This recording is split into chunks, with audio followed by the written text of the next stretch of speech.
დავბრუნდით პირდაპირ ეთერში გადაცემის სტუმართან ერთად კლდის უბნის წმინდა გიორგის სახელობის ტაძრის ღვთისმსახური დეკანოზი დავით ციცქიშვილი გვეწვია სტუდიაში. მოგესალმებით მამაო, დაგლოცეთ. გილოცავთ დღევანდელ დღესასწაულს წმინდა საბა გამწვენდელის ხსენების დღეს და ასევე ვისარგებლებ შემთხვევით და ცოტა ადრე მოგილოცავთ ხვალინდელ წმინდა ნიკოლოზობას.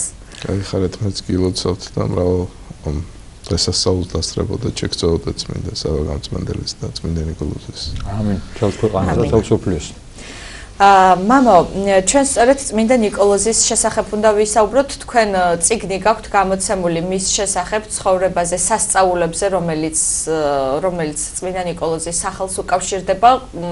ჩვენ განსაკუთრებით გვიყვარს წმინდა ნიკოლოზი, პირადად ჩემზე ვიტყვი, რომ განსაკუთრებით მწამს მისი და მჯერა რომ ის არის ნამდვილად მსწრაფლშემწე, საკუთარ თავზე გამომიცდია და ვუსურვებ ყველას, რომ ეს იგივე განცდა ყველას დაუფლებოდეს. პირველ რიგში რამდენიმე თვის წინ გამოიცა მამაო ეს წიგნი და მინდა გკითხოთ, როგორ მოამზადეთ, როგორ ემზადებოდით ამ წიგნისთვის, რამდენი ხანია ემზადებით და რა არის მოცემული ამ გამოცემაში? ამ წიგნისთვის მართალი გითხრათ, უკვე 20 წელია ვემზადები. ერთი 20 წლის წინ ფეხი ვიდგენე და სახლ ვერ გავდიოდი და მაშინ დავიწყე თარგმნა. წმინდა დიმიტრი როსტოველის ნაშრომია, ასე ვთქვათ და რო დავიწყე თარგმნა, ბოლომდე მივედი და მე მითხრეს, რომ რადგინდაო გამოცემაო წმინდა ნიკოლოზის წიგნი გამოდისო და აღარ არის საჭირო და დავანებე თავი მართალი გითხრათ. 20 წელი მქონდა ეს ნაწერები და მაგრამ მე რა გამოცემაც არ ვნახე, იცით, რაღაცა უკმარისობის განცდა დამიტოვა და სრულად არ იყო მისი ცხოვრება, თარგმანიც მაინც გულახდილად რო გითხრათ არ მომეწონა და მე 20 წლის შემდეგ გადავწყვიტე, რომ ისე დაბრუნებოდე წიგნს, იმიტომ რომ წმინდა ნიკოლოზი ყველა წმინდანის საოცარია, მაგრამ არის გამორჩეული წმინდანები. უამრავი ადამიანი, რომელსაც დახმარებია. მისი თვისება არის, ის არის საოცრად მოწყალე და მსწრაფშემწე. და მეც ერთ-ერთი მათგანი ვარ, ძალიან ბევრჯერ დამხმარებია წმინდა ნიკოლოზი და სულ შეგრძნება მქონდა, რომ ვალში ვარ მის წინაშე. მის ვალს მე პირადად ვერასოდეს ვერ გადავიხდი, მაგრამ რაღაცნაირად მინდოდა ეს ვალი მომეხადა და 20 წლის შემდეგ დავუბრუნდი ისევ აი ამ ასე ვთქვათ ჩემს ნათარგმნს და მე ისევ ასე ვთქვათ გავაგრძელე მუშაობა, ბოლომდე მივიყვანე და ასე ვთქვათ რომ დავრჩები ხოლმე მარტო ერთ-ერთი რაც მიხარია ცხოვრებაში არის ის, რომ თუნდაც ამ წიგნის გამოცემა შევძელი და ცოტათი მაინც კიდევ მეორე ვალს როგორ გადაიხდი წმინდა ნიკოლოზის და ჩემნაირი არის უამრავი ადამიანი. საოცარი წმინდანია მართლაც. და მე ესე ვიტყოდი, რომ საქართველოსთან ძალიან არის დაკავშირებული. 85 წელს ჩვენმა უწმინდესმა ილია მეორემ მას შეავედრა საქართველოს ეკლესია და ლოცვით თხოვნით მიმართა, რომ იგი ყოფილიყო მფარველი და მას საქართველოს ზეციურ კათოლიკოს პატრიარქსაც კი უწოდებენ. ხანდახან. და სინოდის წევრსაც. და სინოდის წევრსაც. და იმდენად გამორჩეულია ის ჩვენთვის, რომ ხშირად შემინიშნავს, რომ პირდაპირ დიალოგი მიდის ხოლმე მასთან. როგორც დაელაპარაკები ახლობელს, დედა იქნება, მამა იქნება, ადამიანები არიან, ვის იმედიც გაქვს ხო ცხოვრებაში. ხა წმინდანი გვეწევა ყველა წმინდანი, მაგრამ მაინც დისტანცია რა, ხა ესე როგორც ადამიანებს მიმართავთ ხოლმე, ესე არ არის რა, გარკვეული დრო არის საჭირო, იმიტომ რომ უფლის დაშვება მრავალ ნიუანსს ასე ვთქვათ ითვალისწინებს და აი წმინდა ნიკოლოზთან ხშირად ეს მოხსნილია, იცით. ეს საუბრები და უცებ გრძნობს შეწევნას და უამრავი მაგალითია კიდევ მეორე ფამის. ამდავით, აი კონკრეტულად თქვენ აღნიშნეთ, რომ მართლაც ბევრი წიგნია პრინციპში შეიძლება ეხლა განსაკუთრებით თანამედროვე ეპოქაში გამოცემული ცხოვრებაზე, მის სასწაულებზე, შეგვიძლია მოძებნილი ლიტერატურა, მაგრამ თქვენ ვებრძანეთ, რომ რაღაც თითქოს უკმარისობის ზრდება გამოჩნდა მე თვითონ და ამიტომ გამოვეცთ ეს თარგმანი. აი, მაინც რითი განსხვავდება დაუშვათ თუ არის ესეთი დეტალები იგივე მისი ცხოვრებიდან, იგივე სასწავლებისა და მისი რაღაც მაგალითებიდან ცხოვრებისა, რაც შეიძლება სხვა წიგნებში არ ხვდებოდეს. ან შეიძლება აქამდე ყველას არ ქონდა ინფორმაცია ამისა და უბრალოდ ყველა მითით რაღაც გამორჩეული ნაწილები და გარკვეული დეტალები მის ცხოვრებიდან. აი თქვენს მე ნათარგ წიგნში თუ იქნება ესეთი მომენტები, როცა წაიკითხებს მკითხველები რაღაც ახალს აღმოაჩენს. და თუ შეიძლება ვაჩვენოთ წიგნი. კი ბატონო. თან გვიზაუროთ მამდავთ. კი ბატონო, ეს წიგნი თბილისის სასულო აკადემიის გამოცემაა და ბევრი ხარი არის მისი ცხოვრების წარმოჩენა, როგორც გითხრათ. თუნდაც ეს სხვაგან ნაკლებად შემხვიდრია წმინდა ნიკოლოზის წმინდა ნაწილების გადასვენების მომენტი 22 მაისს აღნიშნავთ ხოლმე ჩვენ და ბევრმა არ იცის მიროლოგიიდან როგორ გადაასვენეს ქალაქ ბარში და ბევრი მომლოცველი ჩადის იქ ბარში და მის საფლავს ასე ვთქვათ თაყვანს სცემს და ლოცულობს და დიდმად სყიდულობს იქ მისი ცხოვრებისეული ხარეებიც იცით თვითონ დიმიტრი როსტოველსაც კარგი ენა აქვს იცით რაღაცნაირად მოთაფლული და თავისებური ხიბლი გააჩნია და აი რაც გითხარით უფრო სრულად არის მისი ცხოვრებისეული ამა თუ იმ ეტაპის შესახებ მოთხრობილი და მისი თვისებების შეიძლება ეხლა მაინც ბოლომდე დეტალურად მე ვერ წარმოვადგინო აი ამ წიგნის ასე ვთქვათ ჩვენიერება რა თქმა უნდა მისი ავტორის დიმიტრი როსტოველის მაგრამ კიდევ მეორე უფრო ბევრი რამ არის ისეთი რაც პირადად მე სხვა წიგნებში ნაკლებად შემხვიდრე. მამდავთ თუ არის ხელმისაწვდომი დაუშვათ თუ სადმე შეიძლება შეძენა თუნდაც საინტერესებს რომ აიკითხოს ეს წიგნი. საეკლესიო მაღაზიებში არის კი და მამა წმინდა ერთ-ერთი თავი ამ წიგნში არის წმინდა ნიკოლოზის სასწაულები. არა, ნუ ჩვენ ვიცით და გაგვიგია მისი სასწაულების შესახებ საზოგადოებამაც იცის, მაგრამ იქნებ მოგვიყვეთ თქვენ აი ზუსტად ამ კონკრეტულად რა არის მოცემული ამ წიგნში და რომ გამოვყოთ ის დიდი სასწაულები, რომელიც წმინდა ნიკოლოზის სახელს უკავშირდება. დიახ, წმინდა ნიკოლოზი დაიბადა ქალაქ პატარში და იგი შეძლებული ოჯახის შვილი იყო, მისი მშობლები თეოფანი და ნონა ღრმადმორწმუნე ადამიანები იყვნენ და დიდხანს არ ყავდათ. და წმინდა ნიკოლოზი მათი ლოცვის შედეგია და დაიბადა თუ არა წმინდა ნიკოლოზი დედამისი სნეულებით იყო შეპყრობილი და მაშინვე განიკურნა. რამდენიმე სასწაული უკვე დაბადებისთანავე აღასრულა, კერძოდ, როდესაც ნათლავდნენ, ის 3 საათი იყო ემბაში ფეხზე მდგომარე. 3 წლის ეს. 3 წლის კი მარხვა უკვე დაიწყო. კი, ანჭამბერძეს დედის მოთხრობაზე ბარასკა. მარხვა უკვე დაიწყო, უკვე დაბადებისთანავე წარმოედგინეთ თქვენ 4 და პარასკევს დედის რწეს იღებდა მხოლოდ მწუხრის შემდეგ, როდესაც მშობლები ლოცვას მორჩებოდნენ. ასე რომ უკვე თავიდანვე ეტყობოდა როგორი მანათოფელი შუქორა მოევლინებინა დედამიწას. შემდგომში მისი ცხოვრებაც აი თვისებების მისი პიროვნული მაგალითად იგი გაურბოდა ფუჭს საუბრებს ძალიან ფრთხილი დამოკიდებული ჰქონდა ქალებთან, არც კი უყურებდა მას. გასაგებია რა გაგებით არის აქ ლაპარაკი თორე უამრავ ქალს მოხმარებია და ნებებს გაუბრუნდა დიახ. სულ ჩაკირკიტებული იყო, ასე ვთქვათ, ეცნობოდა წმინდა წერილს, ბეჯითა დადიოდა ეკლესიაში. ანუ უკვე სხვანაირი ბავშვი იყო და ემჩნეოდა რომ რაღაც დიდი მანათობელი მოევლინა მართლმადიდებლურ სამყაროს და მისი ბიძა იყო ნიკოლოზი, ისიც რომლის სახელიც მას დაარქვეს და თვითონ ნიკოლოზი ნიშნავს ხალხებზე გამარჯვებულს. და რომ შეამჩნია მისი ესეთი სულიერი თვისებები, უთხრა მშობლებს რომ კარგი იქნებოდა რომ იგი ღვთისთვის შეეწირათ, ასე ვთქვათ, ღვთისმსახური გამოსულიყო და მშობლებიც დათანხმდნენ სიამოვნებით და უფალს დაუბრუნეს ის შვილი, რომლისგანაც, ასე ვთქვათ, საჩუქრად მიიღეს. და ამის შემდეგ იწყება წმინდა ნიკოლოზის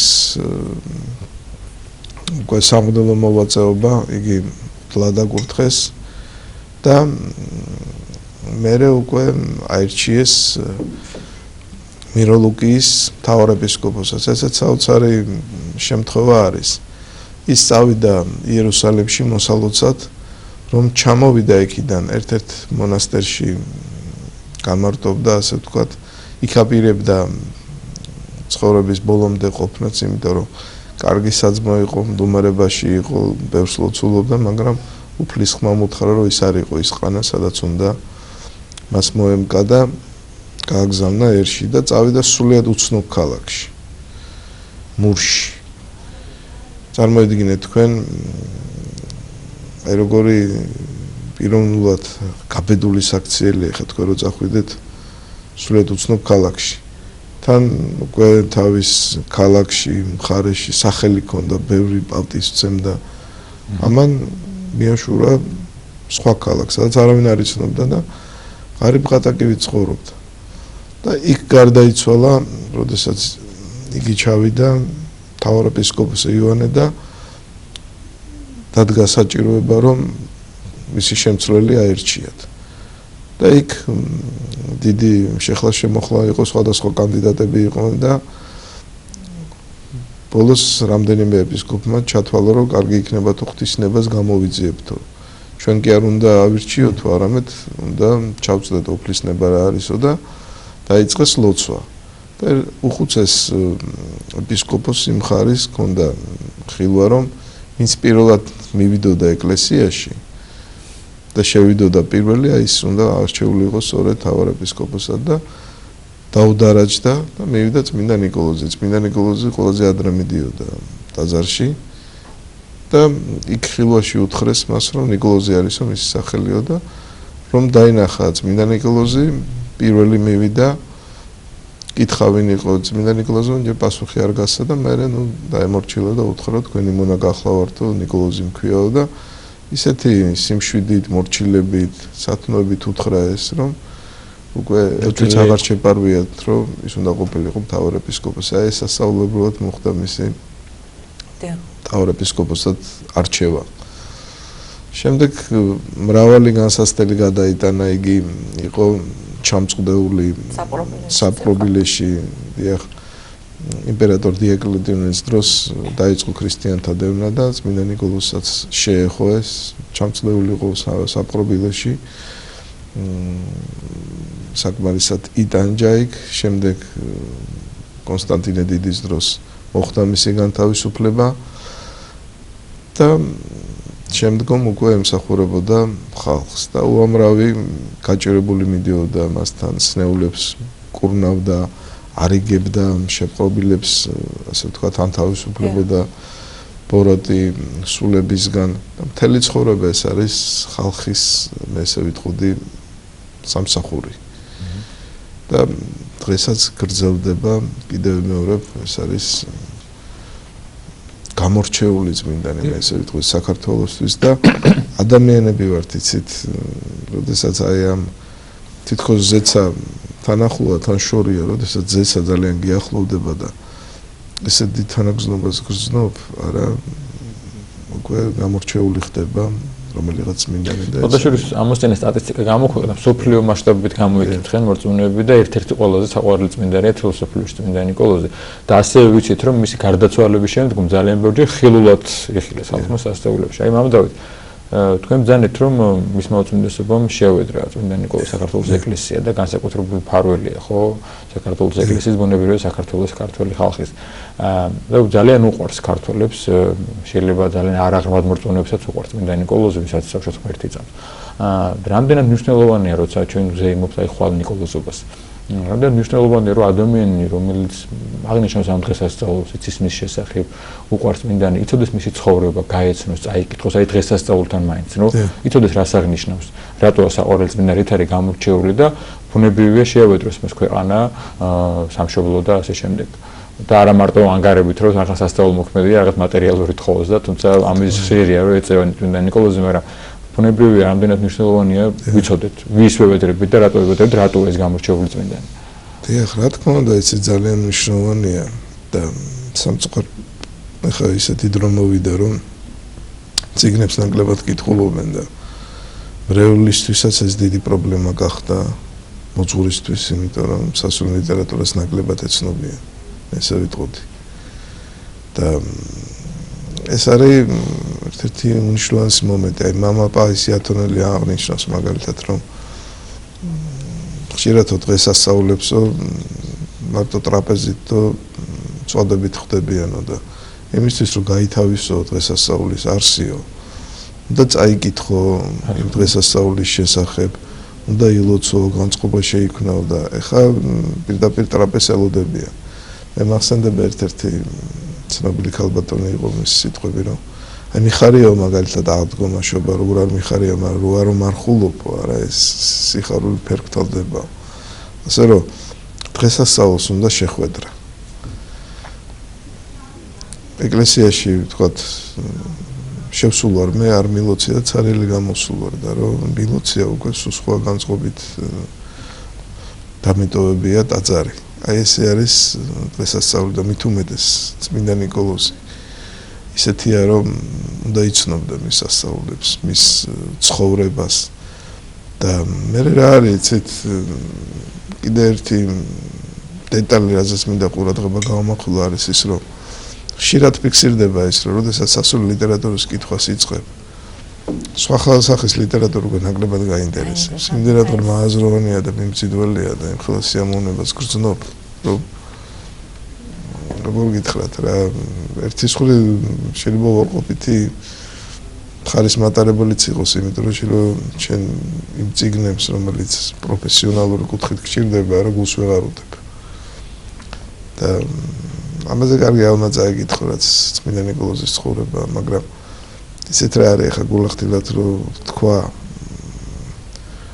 ახაც ბევრი ნიუანსია სამწუხაროდ თერგ შემთხვევაში თარგმანიც არ არის ისეთი რომ იგიზიდოს და 21 საუკუნის ადამიანის მოწყობილი თუ მარტივი გასაგები ენით შენ მას არ დაუწერე და არ იყო მიმზიდველი გვერდზე გადადებს ასე რომ რაღაცნაირად თანამედროვე ადამიანებს ბავშვებისაც როგორც ბავშვებს ასევე ის უნდა მოექცე რეალობას თვალი უნდა გაუსწორო მე ესე ვიტყოდი ხა საეკლესიო მაღაზიაში რომ შედიხარ შეიძლება ბევრი წიგნია მაგრამ იქ შეიძლება ცოტა წაიკითხოს ხარისხი რამდენად აი ეს ხარისხი რამდენად და მე ცით რა არის ხა ისიც აღსანიშნავია რომ სამწუხაროდ ადგა ის დრო რომ შეიძლება 21 საუკუნის ადამიანებს წმინდა მამათა თხზულებები უკვე ნაკლებად წაიკითხოს ამიტომ საჭიროა რომ მივაწოდოთ თანაზე ის რასაც წერდა ვასილი დიდი გრიგორი ღვთისმეტყველი და ასე შემდეგ შეიძლება სულაც არ მინდა ეს რომ იყოს მაგრამ რეალობიდან ფორმას ძალიან დიდი მნიშვნელობა აქვს როგორ მიაწოდე მკითხველს ამა თუ იმ ნებისმიერ რაღაცას წაიკითხავს თუ მას მიმზიდველი ფორმით მიაწოდი და ამ ბოლო დროს თანამედროვე მსოფლიოში ამ ფორმას ძალიან აქცევენ ყურადღებას ასე რომ თუ მონდომების შემთხვევაში შეიძლება ამ კუთხითაც გამოვიყენოთ ეცით აუცილებელი გახდა ეს პირდაპირ ნაკითხრათ რა იმიტომ რომ კიდევ რომ სხვა მოთხოვნა მოვიდა საერთოდ მე ესე ვფიქრობ რომ შესაძ რაღაცას წერან თარგმნი იქ შენ თვითონ თუ არა გაქვს შეგრძნება რომ ეს მარტივად გასაგებად იკითხება არ უნდა დაანებოთ და მაგერ ყონა ბოლომდ და ამას რო არ ითვალისწინებ უკვე მე სადღაც გონია რომ მომავალი ამას ეკუთვნის იმ კუთხით რომ თუ გვინდა რომ მართლმადიდებლობა გაეცნოს ადამიანი და მის სიღრმეს ჩაწვდეს გასაგები მარტივიანით უნდა მიაწოდო დასაჭირებოდა ივანე ოქროპი როგორც დასაჭირებოდა იანა აუცილებლად ამოწმებდა ჯერ უბრალო ხალხთან თუ იყო გასაგები ისე გადაგებდა და მიუხედავად იმისა, ოქროპირი იყო და საოცარი განათლება ჰქონდა, ყოველთვის გასაგები ვინით ქადაგებდა მისი. დიდი მადლობა მამა დავით. უღმესი მადლობა შეგეხსენებთ გვესაუბრებოდა კლდეს უბნის წმინდა გიორგის სახელობის ტაძრის ძველსახური დეკანოზი დავით ციცქიშვილი, მხოლოდ ნიკოლოზობას აღნიშნავდა, სწორედ წმინდა ნიკოლოზის ცხოვრებაზე გვესაუბრებოდა მამა დავითი და იმ წიგნზე რომელიც თავად თარგმნა. ჩვენს ტელემაყურებელს რომ წიგნის კიდევ ერთხელ გავუმეოროთ, გაცნობის საშუალება მათ აქვთ სასულიერო საეკლესიო მაღაზიებში და ბიბლიოთეკებში. წმინდა ნიკოლოზის ცხოვრება და სასწაულები თბილისის სასულიერო აკადემიის გამოცემა. დიდი მადლობა მამა დავითს.